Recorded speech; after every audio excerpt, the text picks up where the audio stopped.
Muy buenos días. Vamos a dar inicio a la sesión general de este jueves. El día de hoy tenemos la intervención del doctor Jorge Arturo Valencia Farías. Él es licenciado en Medicina General por la Universidad de Michoacán de San Nicolás de Hidalgo, especialista en Medicina Interna por el Instituto Mexicano del Seguro Social en el Centro Médico Nacional Adolfo Ruiz Cortines, con especialidad en infectología en el Hospital de Especialidades del Centro Médico Nacional Siglo XXI, certificado por el Consejo Mexicano de Medicina Interna, certificado por el Consejo Mexicano de Infectología y médico adscrito a este hospital, afortunadamente. El día de hoy tomaremos un tema que nos debe de llamar la atención a todo a quien prescribe recetas, porque pues es un problema grande el que a todo mundo lo medicamos y a todo mundo le damos antibióticos pensando que pues como es el de moda o el que ayer nos convenció el representante médico, es el que hay que dar. Escucharemos la sapiencia del doctor Farías y no tengo más que extenderme. Le dejo el micrófono. Bienvenido.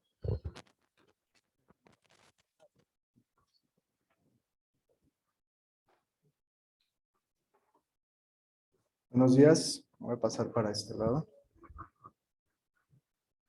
Gracias por la invitación de nuevo, es un gusto como siempre estar aquí compartiendo algunos temas de interés y sobre todo este que ha cobrado relevancia en las últimas décadas.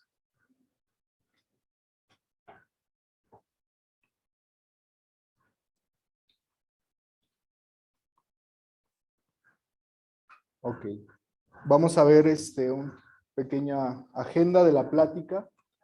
Vamos a entrar con una introducción, vamos a ver el problema de la resistencia antimicrobiana en México, cómo se puede implementar un programa de control de antimicrobianos y las conclusiones.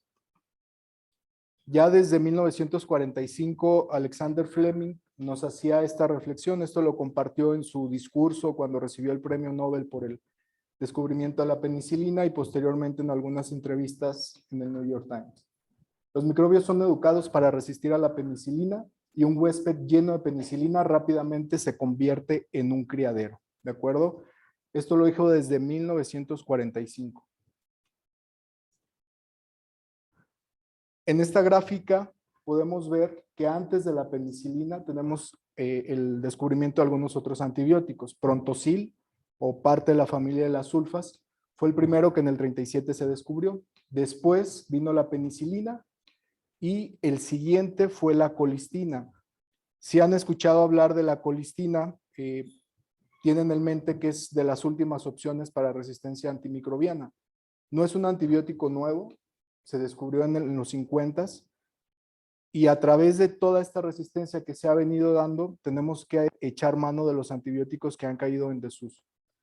Después vinieron algunos otros, vancomicina, meticilina, las cefalosporinas, pero con cada aparición de uno de ellos vino la resistencia. Prácticamente al año, a los 2 años, estábamos teniendo resistencia a estos antibióticos nuevos. De los últimos, básicamente el 96, y ya no estamos hablando de fechas tan recientes, linezolid, ceftaroline, tigecyclina, y prácticamente en los años próximos la aparición de resistencias a estos.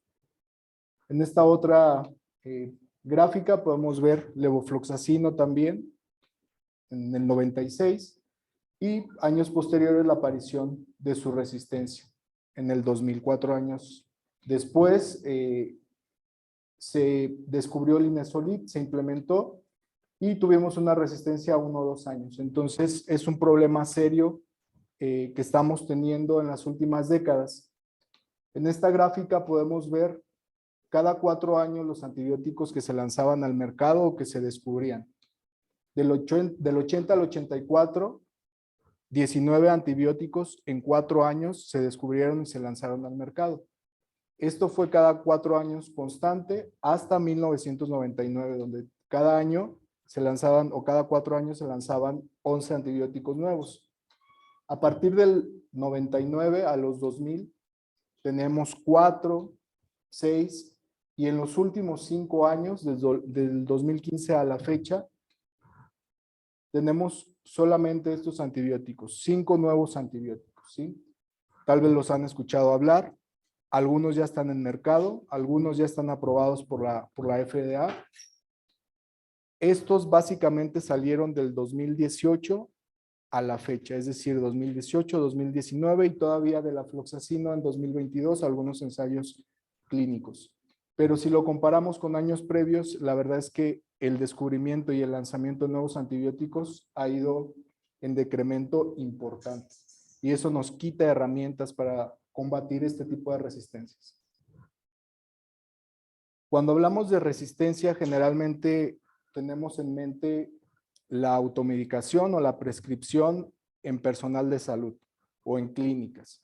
Pero es de vital importancia también el ganado o la industria ganadera y la agrícola, dado que se utilizan antibióticos de manera masiva para evitar que algunas especies de ganado o de aves incluso enfermen y puedan ser rentables su reproducción y por lo tanto el negocio sea productivo.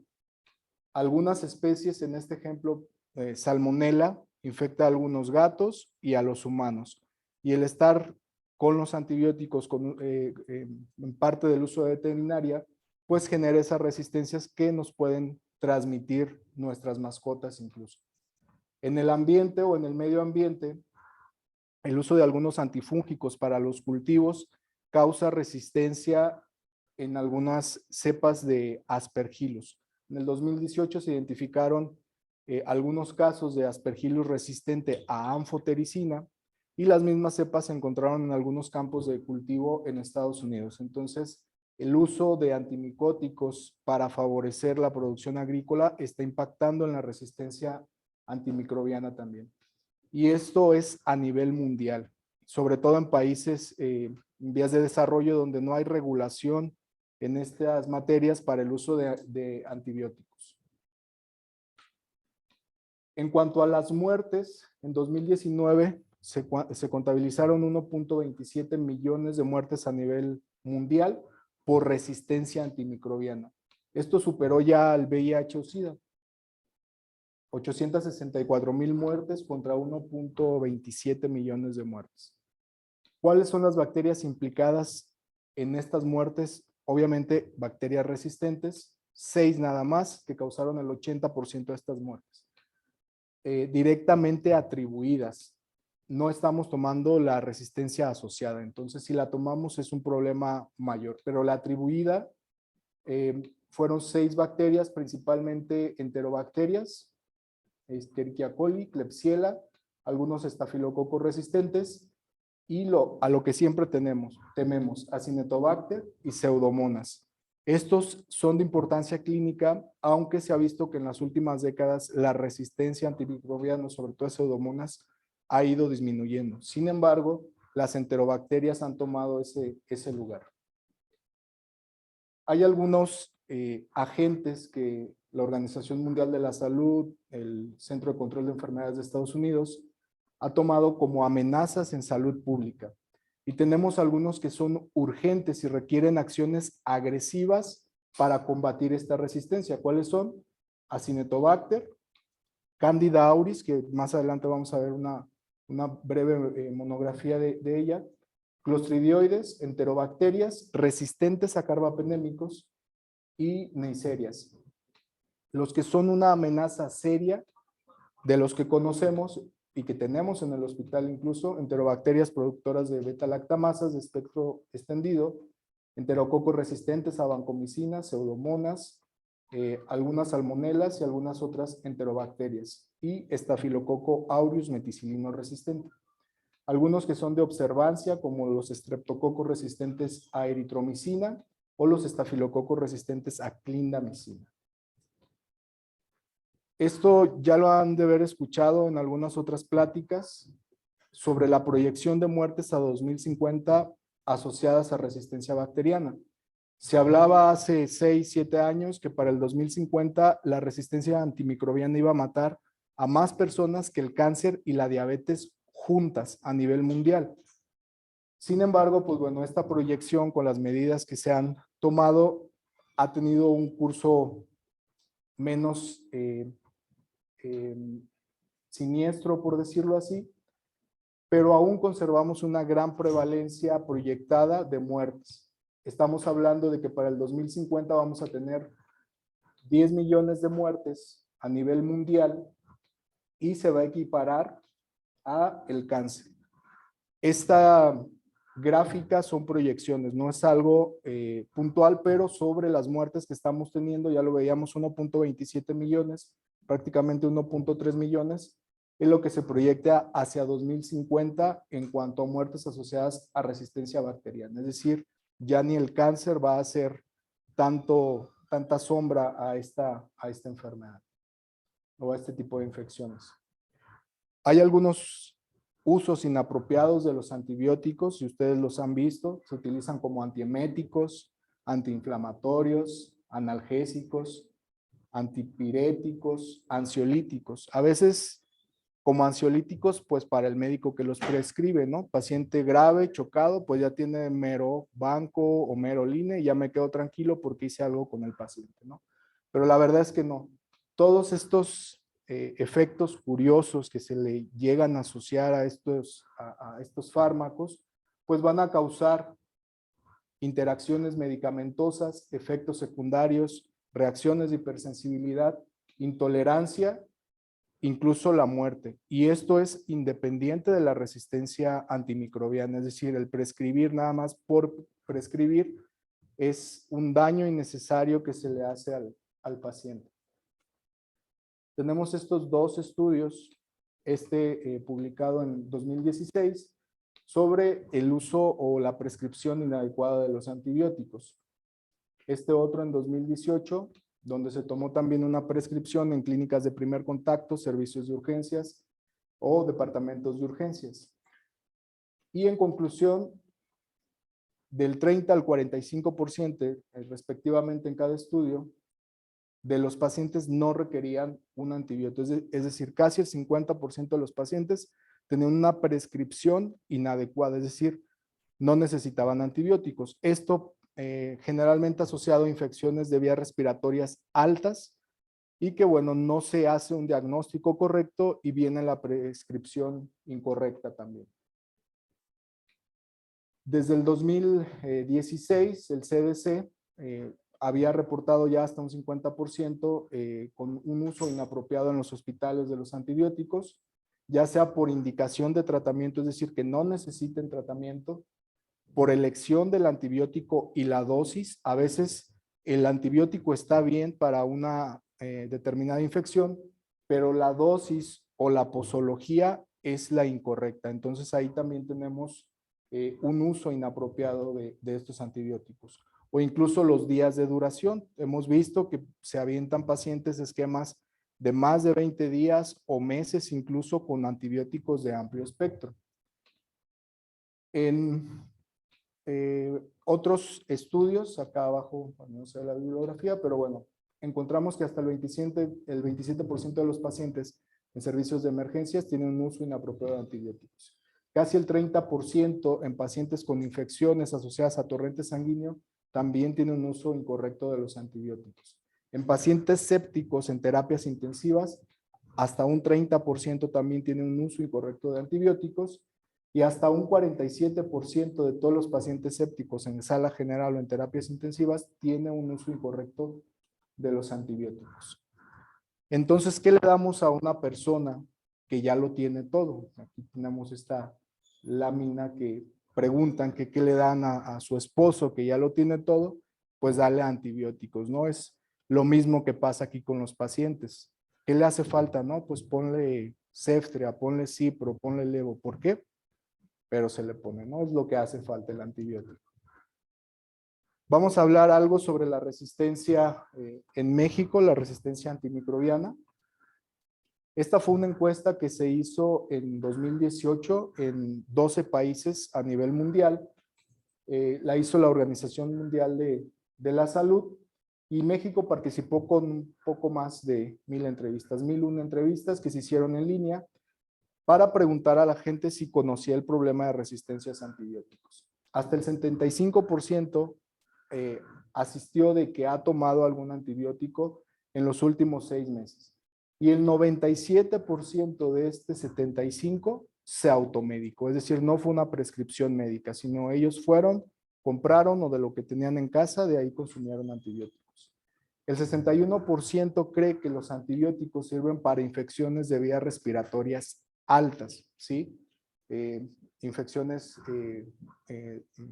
gripales, cuadros de rinovirus, coronavirus, etcétera, y se automedican con antibióticos. El 89% ha oído el término de resistencia a antibióticos y el 84% cree que muchas infecciones cada vez son más resistentes. Esto destaca porque ningún otro país a nivel mundial conocía o tenía entendimiento de la resistencia a antibióticos. Quiere decir que en México se está familiarizado con estas preguntas, se está familiarizado con el término de resistencia a antibiótico. Entonces, es un problema que cada vez permea más a la sociedad y que ya son conscientes de lo que está pasando con la resistencia. Sin embargo, pues no se toman acciones, ¿sí? Se siguen automedicando. La gran cantidad de pacientes entrevistados se automedicaron. En 2011, esta vigilancia epidemiológica que se hizo en varios países de Latinoamérica nos reportaba algunas resistencias de bacterias en específico. Las BLE, que ya las conocen la gran mayoría. México reportaba que las enterobacterias con específicamente E. coli y Klebsiella pneumoniae tenían una resistencia de hasta el 71% con este mecanismo. Resistencia a carbapendémicos por Klebsiella no se reportó en ese entonces, pero sí tuvimos enterococos resistentes a vancomicina hasta un 26% y estafilococo resistente a meticilina hasta casi en un 50%. Esto estamos hablando de 2011 y son de las pocas encuestas que se habían hecho hasta este punto en cuanto a resistencias. En México aquí participaron 3 hospitales, generalmente son los mismos hospitales, centro y norte del país, los que participan en estas encuestas. Esta es otra encuesta que se hizo en 2015, se publicó en 2018, es una encuesta de prevalencia de uso de antibióticos y resistencia, el Global PPS, y nos reporta que los antibióticos prescritos en hospital o en infecciones asociadas a cuidados de la salud en Latinoamérica son estos que tenemos aquí. Tal vez no lo alcancen a ver, pero se los comparto. El amarillo tenemos carbapendémicos y fíjese que en Latinoamérica es el que más se utiliza para infecciones asociadas a la salud o infecciones nosocomiales. ¿Cuál otro se utiliza? Este que está en morado, que son los glicopéptidos, vancomicina específicamente. Entonces, en infecciones asociadas a salud en Latinoamérica se utiliza meropenem y vancomicina en una gran proporción, ¿sí? Para la neumonía adquirida en la comunidad, de igual manera, aquí en este otro azul, cefalosporinas de tercera generación. Tenemos un gran uso de cefalosporinas de tercera generación para infecciones respiratorias bajas. Y con razón, todas las guías nos dicen que es el tratamiento inicial para este tipo de infecciones. Que estén bien prescritas, ya lo vimos en las diapositivas anteriores, que muchas infecciones respiratorias se tratan con antibióticos. ¿Qué antibióticos? Cefalosporinas de tercera generación. Algunos otros como las fluoroquinolonas aquí también destacan. Incluso vancomicina nuevamente para infecciones de vías respiratorias y algunos otros como metronidazol. No tiene sentido que se dé metronidazol para una infección de vías respiratorias, pero bueno, he visto que se prescribe. De esta misma encuesta de 2015 nos hablan ya de resistencia, ya actualizada a la que vimos del 2011. Tenemos que estafilococo resistente a la meticilina. Tenemos un 10.4 en cuanto a porcentaje de resistencia. De los estafilococos coagulazas negativos, esos que ven ustedes en los hemocultivos, epidermidis, hemolíticos, etcétera, hasta un 4.9%. De enterococos, una prevalencia baja, 1.3%.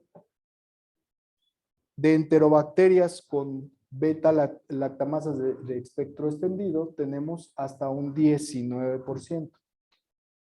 Ya hay resistencia reportada a cefalosporinas de tercera generación, incluso resistencia a carbapenémicos hasta en un 4%. Ya lo hemos visto aquí comúnmente que sale alguna Klebsiella o alguna enterobacteria que es resistente a carbapenémicos. Afortunadamente, las resistencias a carbapenémicos no incluyen resistencias a otras familias de antibióticos. ¿Que pueden confluir estas resistencias en una sola bacteria? Sí. ¿Y que generalmente pasa? Sí. Es decir, cuando encontramos una pandrogoresistencia o una resistencia extrema. Pero tenemos opciones, no que sean resistentes a carbapenémicos o BLES, quiere decir que ya todo está perdido. Pero tenemos esa idea. De los no fermentadores, específicamente Enterobacter, Acinetobacter, perdón, y Pseudomonas, hasta un 2.4%, y de estos resistentes a carbapenémicos, hasta un 1%, es decir, Pseudomonas y Acinetobacter resistentes hasta un 1%. Y otras resistencias casi el 5%. ¿Qué es lo que más preocupa? La resistencia a carbapenémicos. Y el mecanismo más común por lo que las bacterias hacen resistencia a carbapenémicos son los mecanismos enzimáticos. Y de estos, unas enzimas específicas, que son las beta-lactamasas, que se dividen en 4 grupos, A, B, C y D.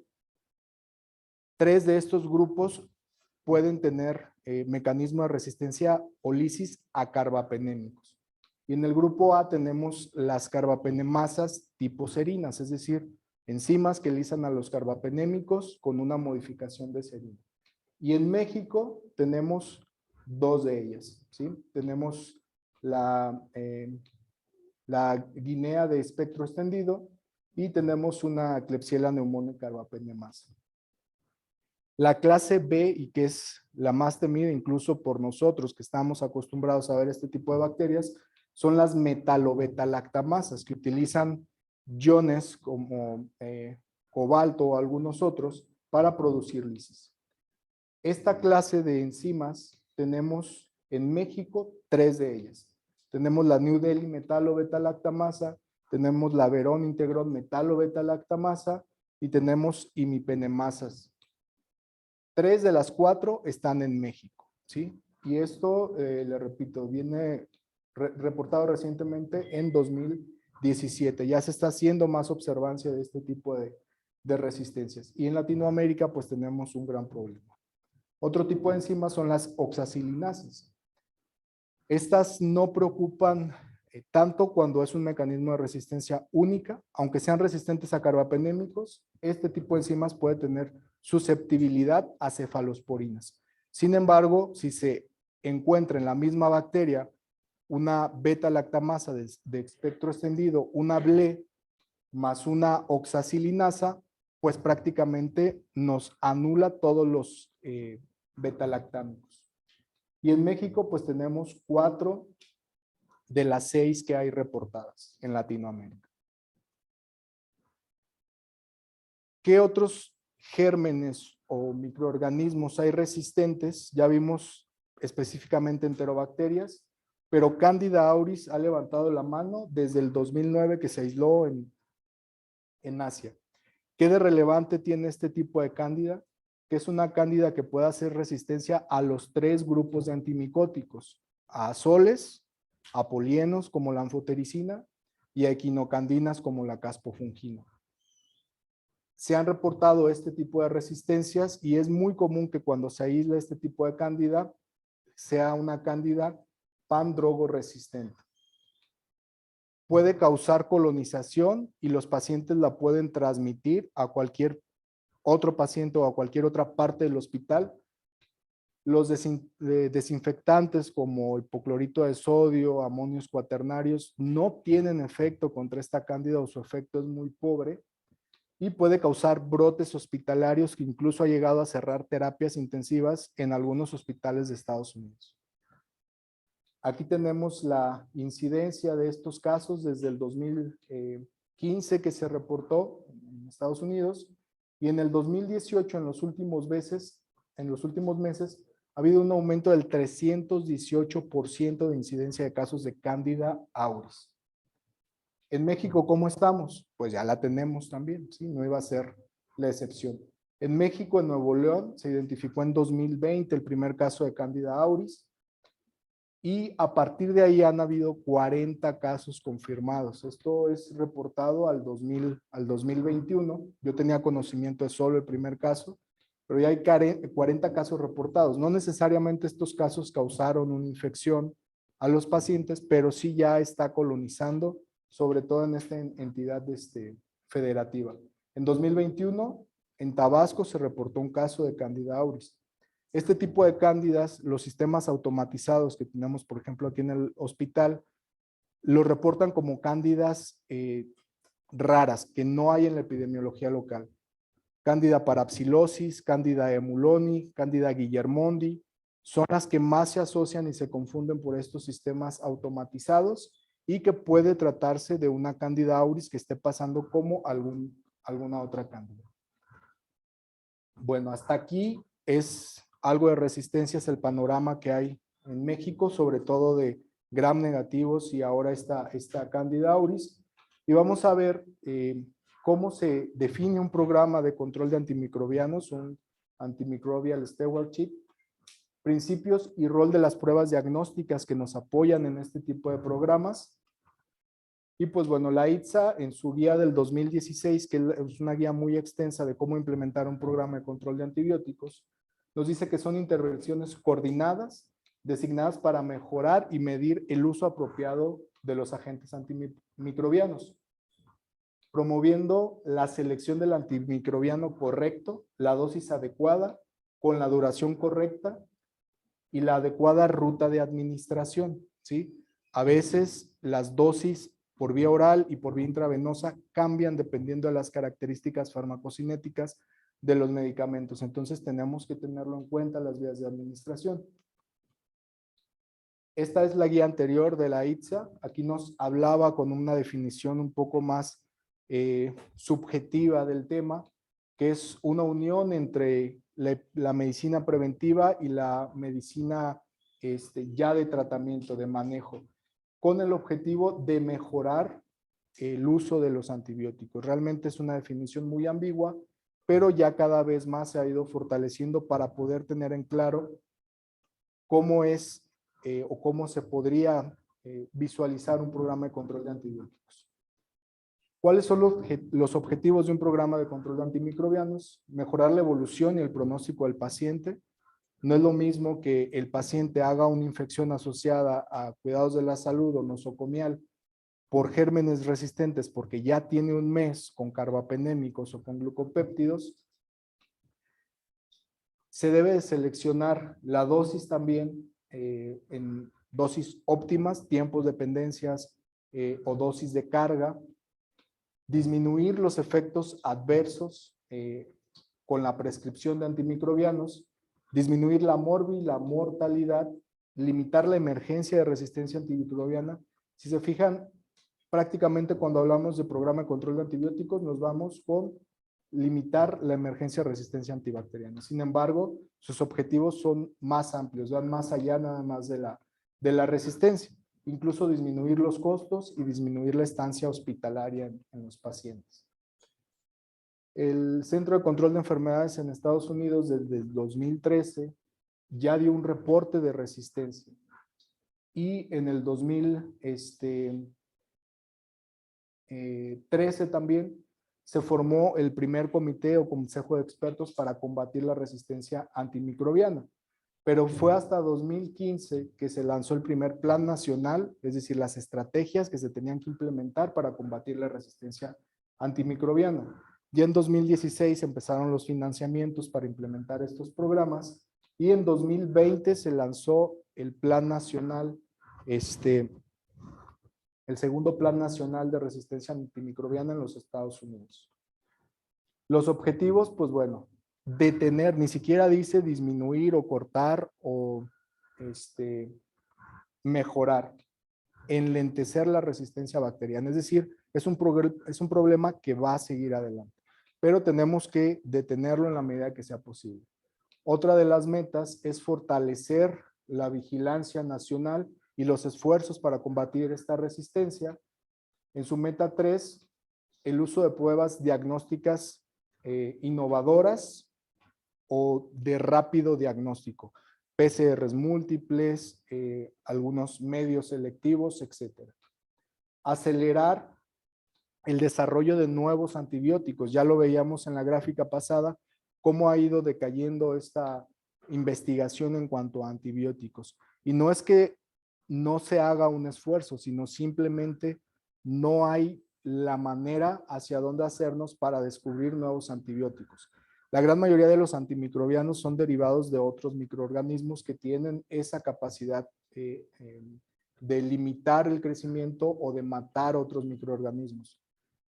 Hay algunos nuevos, por ejemplo, como imipenem ralebactam, meropenem bavorbactam, ceftazidime avibactam, pero si se fijan son los mismos, es el mismo meropenem, es el mismo imipenem, es la misma ceftazidima, solo con un inhibidor de enzimas que ya vimos. Realmente no es una innovación, sino simplemente es una estrategia para tratar de hacer funcionar los antibióticos que ya teníamos. En México, ¿qué se ha hecho para tratar de combatir o detener esta resistencia? Bueno, en el Diario Oficial de la Federación, desde el 2018, ya se emitió una estrategia nacional de acción contra la resistencia bacteriana. Y esto es obligatorio para todo el sistema de salud en México, desde el 2018. ¿Qué otras guías podemos tener de base para implementar estas estrategias? Pues el Plan de Acción Mundial de la Resistencia Microbiana de la OMS y de la Organización Panamericana de la Salud y la guía de la ITSA, que ya veíamos la definición. Son planes muy amplios y que incluyen las estrategias puntuales de qué se debe hacer en un hospital para combatir este tipo de resistencia. En cuanto al laboratorio, que es nuestro brazo derecho para identificar y poder combatir estas resistencias, pues medios cromogénicos o diferenciadores, como los agares cromogénicos para algunas cándidas o algunos tipos de bacterias, PCR múltiples, sistemas MALDI-TOF, que esta es por espectroscopía de masas, que el diagnóstico de identificación y genes de resistencia te lo da prácticamente en 2 horas. Algunos sistemas por fenotipos, dependiendo de los antimicrobianos, algunos sistemas automatizados, detección de carbapenemasas con una prueba rápida, sistemas automatizados como Vitek, hemocultivos automatizados también. En algunos laboratorios las botellas que ustedes toman de hemocultivos las dejan ahí incubando o las meten a una incubadora. Y cada día o cada tercer día están tomando una muestra, pican la botella y siembran para ver qué crece. Eso es una práctica que no se debería de hacer, pero que se hace o que tradicionalmente se venía haciendo porque no teníamos estos sistemas automatizados. Ya aquí el sistema automatizado de hemocultivos, metes la botella y te avisa si hay algún crecimiento y de ahí lo siembras, ¿de acuerdo? Entonces, son tecnologías que no están al alcance en la gran mayoría de los hospitales y que se sigue trabajando de una manera clásica. Entonces, pues bueno, esto ya lo comentábamos, es para identificación rápida, genes de resistencia incluso, generar reportes epidemiológicos, reportar estudios de brotes, etc. ¿Cómo puedo implementar un programa de control de antimicrobianos en mi hospital? Pues primero estableciendo una epidemiología local. ¿Qué tengo en mi hospital? ¿Qué bacterias tengo y qué resistencias tengo?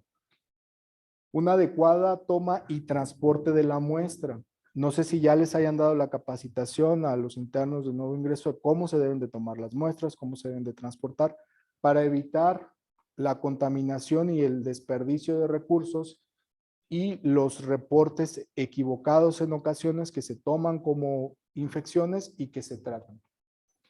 Tener un equipo de de control de antimicrobianos, estratificar a los pacientes por factores de riesgo. Antes era muy común en el ejemplo práctico de la neumonía temprana, neumonía tardía, más de 5 días, menos de 5 días, y ahí si te vas a amplio espectro o le limitas el espectro. Ahora se habla de factores de riesgo. Mi paciente tiene factores de riesgo para hacer resistencia, independientemente del tiempo de hospitalización, de contacto con un nosocomio, de unidades de hemodiálisis, de servicios de urgencias. Si tiene factores de riesgo para resistencia, principalmente la automedicación, hay que optar por espectros amplios, porque ya son pacientes que van a tener resistencias en su microbioma. Y hay que caracterizar a los pacientes por perfiles para poder utilizar individualmente los antibióticos. Esta es la encuesta que les comentaba, el Global PPS. Esta encuesta se hizo en 2018, se publicó en 2021. México participó con 7 hospitales, pero en realidad fue una encuesta que se trató de hacer de manera masiva, de manera global. Cuando hicimos esta encuesta en estos hospitales, se hacían estas preguntas. Es una encuesta nada más de llenar preguntas de sí y no, sí y no. Aquí lo tenemos por países de alto ingreso y países de ingreso medio o bajo. En la barra más clara son los países de bajo ingreso. Aquí entramos nosotros en la barra más clara. ¿Qué problemas hay relacionados a la prescripción? Es decir, ¿qué problemas hay en México específicamente relacionados a la prescripción? Pues bueno, un alto uso de ciertos antibióticos. Siempre son los mismos antibióticos. Siempre en los servicios de urgencias o en los servicios de hospitalización o terapias intensivas son los mismos antibióticos que se manejan independientemente del paciente. Profilaxis quirúrgicas prolongadas. Es muy común que va a cirugía, se le da la profilaxis, el paciente se avienta 7, 10, 15 días de hospitalización y sigue con la profilaxis. Alguien le dejó ceftriaxona y nadie se la quita. ¿De acuerdo? Un alto uso de antimicrobianos, es decir, ya lo decíamos. Manejo empírico antimicrobiano es otro de los problemas que hay en México. No nos vamos guiados con algún tipo de estandarización a protocolos locales o guías internacionales o guías de práctica clínica nacionales. Simplemente hacemos un uso empírico de estos. Indicación de la prescripción generalmente no está documentada. Nunca se pone por qué se le está dando el antibiótico. Siempre hay mero banco, pero el paciente está séptico, pero sepsis ¿de dónde? Es una sepsis pulmonar, es una sepsis abdominal, es una sepsis puerperal. ¿De dónde está infectado? Porque dependiendo de eso es el tratamiento, la duración, ¿sí? Pues tenemos que documentar por qué se le está dando antibióticos a ese paciente. La fecha de terminación del antibiótico nunca se pone cuántos días se le va a dar al paciente. A veces nada más se pone el número entre paréntesis o se pone la fecha de inicio, pero no se tiene en mente cuánto se va a tratar ese paciente. Si no se pone una prescripción de qué se está tratando, pues menos se va a poner cuántos días se le van a dar a este paciente de antibióticos. Entonces, es otro de los problemas relacionados. El uso inapropiado de las dosis de antibióticos, que ya lo comentábamos, es problema en México. Alto número de prescripciones intravenosas. No, pues se tiene que completar el esquema intravenoso. Bueno, tienes una opción oral y es susceptible y está indicada para esta infección. Pues desescálalo a vía oral. Si se tiene que quedar por alguna otra indicación hospitalizado, se quedará y si no se va a casa con tratamiento oral. No tiene que tener un esquema intravenoso toda la estancia o hasta que complete sus días de tratamiento. Y la prescripción de múltiples antibióticos, ¿no? El meropenem, pues ponle vancomicina, ya tiene esto, pues ponle amica, pues ponle levo, y nunca se hace el ejercicio de por qué se le está dejando el antibiótico. Las barreras para implementar todo esto que hablamos, específicamente en México, pues bueno, es la falta de información tecnológica, todos estos equipos que vimos ahorita, y de herramientas de laboratorio, pues no la tenemos al alcance y es una limitante que hay en países de ingresos bajos o medios. No tenemos el hábito de utilizar guías para dirigir nuestra terapia antimicrobiana Tampoco tenemos la capacidad suficiente en los laboratorios. A veces nos vemos rebasados o porque ya no hay reactivos o porque ya no tenemos el equipo que teníamos para correr este tipo de pruebas. Entonces tenemos esas limitantes también. Otra es la falta de integración de equipos de control de antimicrobianos, y estos 4 básicamente son los principales que se ven en países de bajos ingresos como México, en esta encuesta que se hizo en 2018. Tenemos un caso clínico, pero por cuestiones de tiempo me lo voy a pasar. Bueno. Lo que nos quería dejar de mensaje este caso es nunca olvidar la comorbilidad o la coinfección. Si hay pacientes que tienen otras infecciones y que estamos empeñados en tratar lo que ya se diagnosticó y no vemos más allá. El uso de pruebas diagnósticas y algunas pruebas de laboratorio como procalcitonina, PCRs virales, múltiples, medios selectivos, los tenemos que utilizar cuando sea posible. Tomar hemocultivo siempre que sea posible. A veces no tenemos una identificación de un foco preciso, pero si podemos identificar qué bacteria estamos tratando, pues ya nos da más luz en cuanto al tratamiento, días de duración, etc.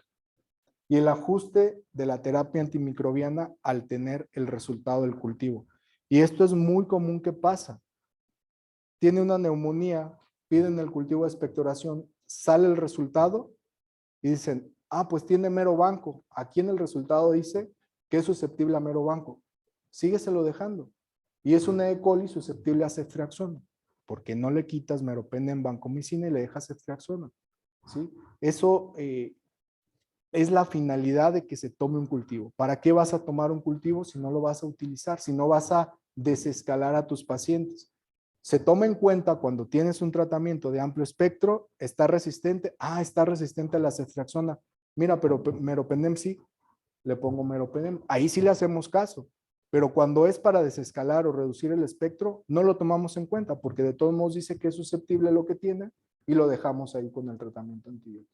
Entonces es un verdadero problema. Si van a tomar cultivos, utilícenlo también para desescalar antibióticos. ¿Sí? Bueno, esta es otra lámina del uso de procalcitonina. Esta es a manera de ejemplo de los estudios que hay de farmacocinética de vancomicina. Ya desde 1996 se estudió en 30 pacientes los niveles de vancomicina a nivel pulmonar. ¿Sí? Vancomicina es esta línea azul en pulmón. No penetra a pulmón. ¿Sí? Si no se da las dosis adecuadas y por los tiempos adecuados, las concentraciones por gramo de tejido en pulmón no sirven. ¿Sí? No sirven para el caso de estafilococo resistente a meticilina. ¿De acuerdo? Pues vancomicina es un muy mal antibiótico cuando se habla de pulmón. Sin embargo, sirve para algunas otras infecciones.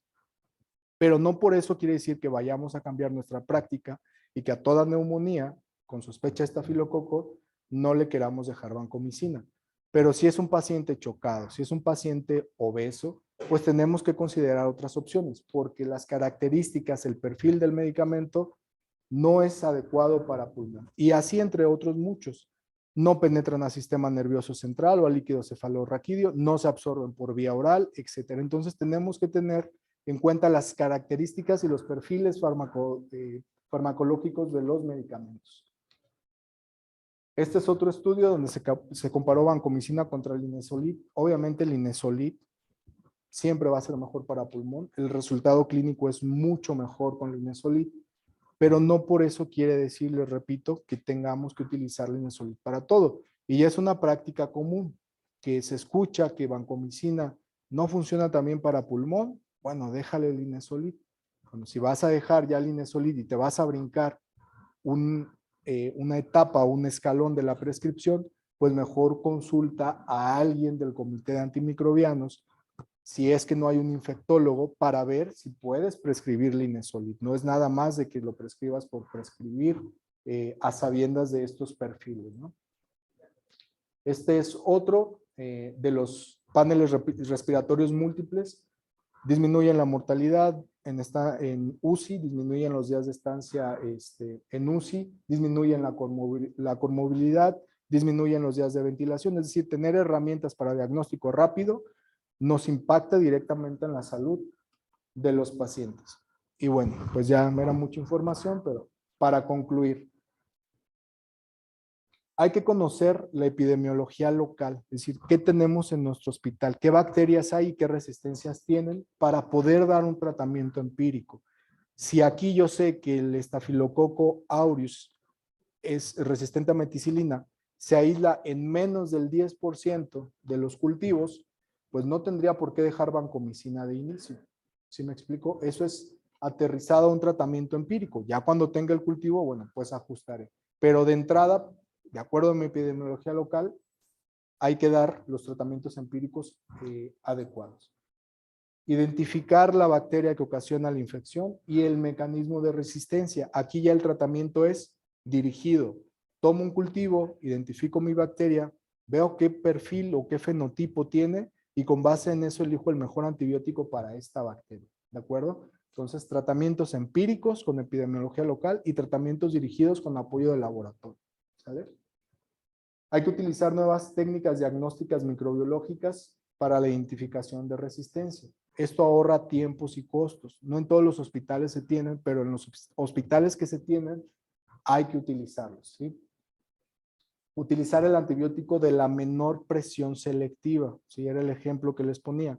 Meropenem básicamente va a tener acción contra la gran mayoría de gram negativos, incluso resistentes, contra algunos anaerobios, ¿sí? Pero va a presionar a todas esas bacterias, a todos los gram negativos del cuerpo. No va a ser selectivo a una E. coli, por ejemplo, que estén tratando. Van a impactar en Klebsiella, en Enterobacter, en Citrobacter, en Shigellas, en bacteroides, en Peptostreptococos, etc. Van a hacer una presión selectiva y van a arrasar con ese microbioma. ¿Y qué es lo que va a quedar? Solo lo resistente a carbapenémico. Y cuando se infecte el paciente nuevamente va a tener una infección resistente a carbapenémico. Entonces, utilizar siempre la menor presión selectiva, es decir, el menor espectro que podamos. Duración de esquemas cortos, menos es más. Esto ya desde 5 años para acá se ha venido publicando, incluso en las últimas guías de la ITSA, de Programa de Control de Antimicrobianos, viene un resumen de todos los ensayos clínicos que muestran que 5 días, por ejemplo, para una neumonía adquirida en la comunidad es igual de eficaz que 10 días, ¿sí? O 7 días en una nosocomía a 10 a 14 días, dependiendo, individualizando a los pacientes, pero en general el acortar esquemas no impacta en la morbimortalidad de los pacientes. Y hay que incorporar todos los conceptos farmacológicos de los medicamentos. Ya vimos el ejemplo ahorita de la vancomicina para poder optimizar su uso.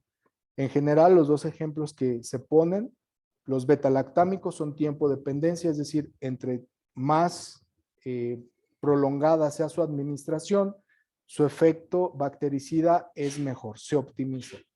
Y en el caso, por ejemplo, de los aminoglucósidos, el dar una dosis única, con eso es suficiente, es decir, tiene un efecto post-antibiótico. No es necesario darlos en infusiones continuas. Estos son 2 ejemplos, pero hay muchos, ya les decía, dependiendo del antibiótico, de las características del paciente, de cómo podemos incorporar estos conceptos en la práctica clínica. Y al último, implementar un programa de control de antimicrobianos. Es difícil, es remar contra corriente la gran mayoría de las veces, pero se tiene que hacer y por disposición oficial se tiene que hacer. Entonces, en todos los hospitales donde estén, tienen que tener en cuenta todo lo que hemos platicado aquí para poder hacer un uso correcto, un uso racional de los antimicrobianos. Acercarse con el comité de antibióticos si hay, acercarse con el epidemiólogo local si lo tienen o acercarse con el infectólogo local si lo tienen para poder seleccionar un esquema adecuado. Esta ya la vimos, los microbios son educados, se pueden para resistir a la penicilina y un huésped lleno de penicilina rápidamente se convierte en un criadero.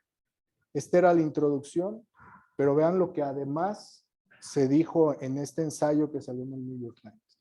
En estos casos, y esto lo dijo Fleming, la persona desconsiderada que juegue con la penicilina es moralmente responsable de las muertes de los hombres que finalmente sucumban a la infección por organismos resistentes a estos, ¿sí? Aquí hablábamos solo de penicilina. Ahorita hablamos de todos los antibióticos que usamos, ¿de acuerdo? Somos responsables de esta resistencia y directamente de las muertes que causa esta resistencia. Y para el 2050, ya lo vimos, 10 millones de muertes, y los responsables, si no utilizamos adecuadamente los antimicrobianos, vamos a ser nosotros, ¿de acuerdo? Bueno, entonces, muchas gracias. No sé si tengan alguna duda o pregunta.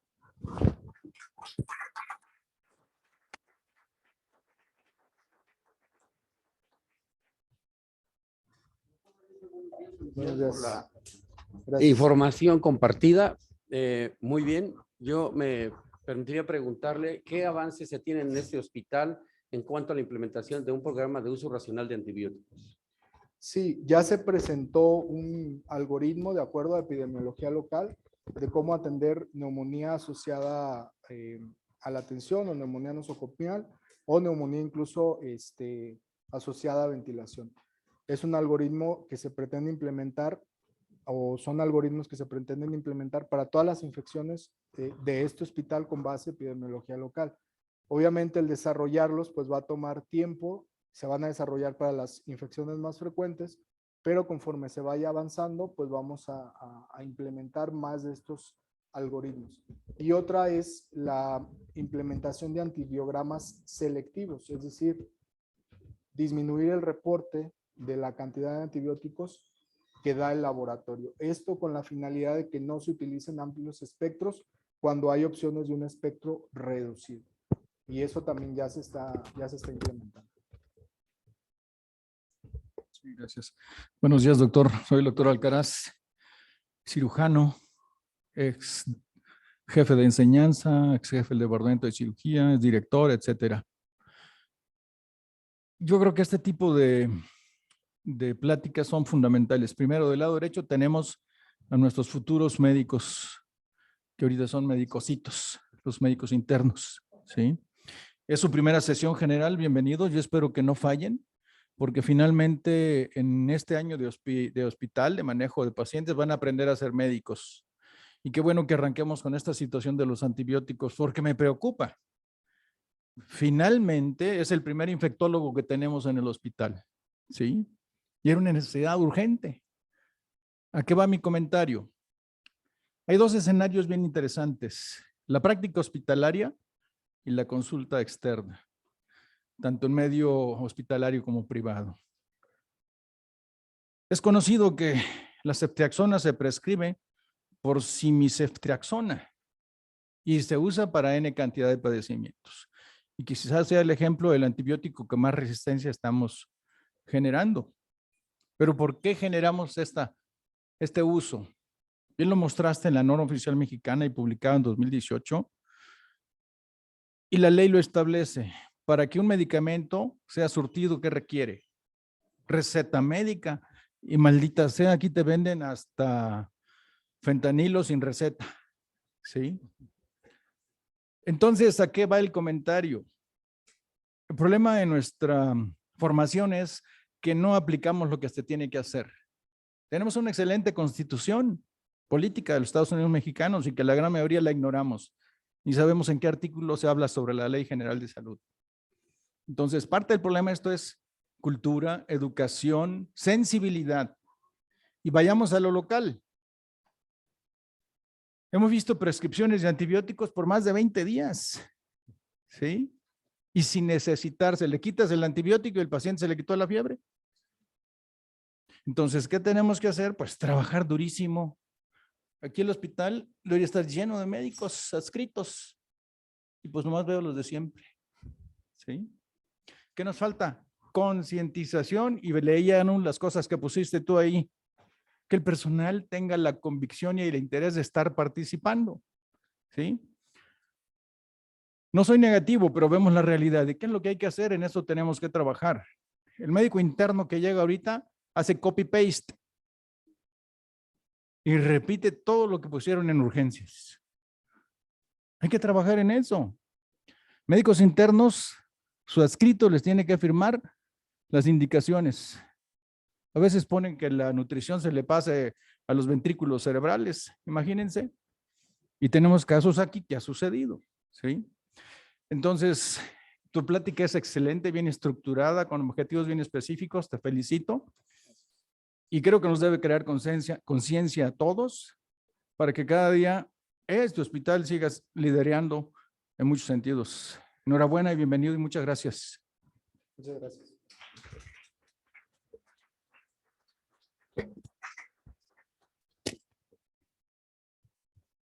Estoy totalmente de acuerdo con los comentarios tanto del doctor Rodríguez como del doctor Alcaraz, en el sentido que esta ha sido una presentación bastante valiosa para todos los que trabajamos en este hospital, cada uno en la tarea que nos corresponde. Doctor, no solo ha sido una presentación, ha sido una conferencia magistral. Se lo agradezco mucho el empeño y la dedicación para esta hora, el día de hoy. A nombre de la dirección y de la jefatura de enseñanza, me permito hacer la entrega de la constancia como ponente el día de hoy. Muy agradecidos. Muchas gracias.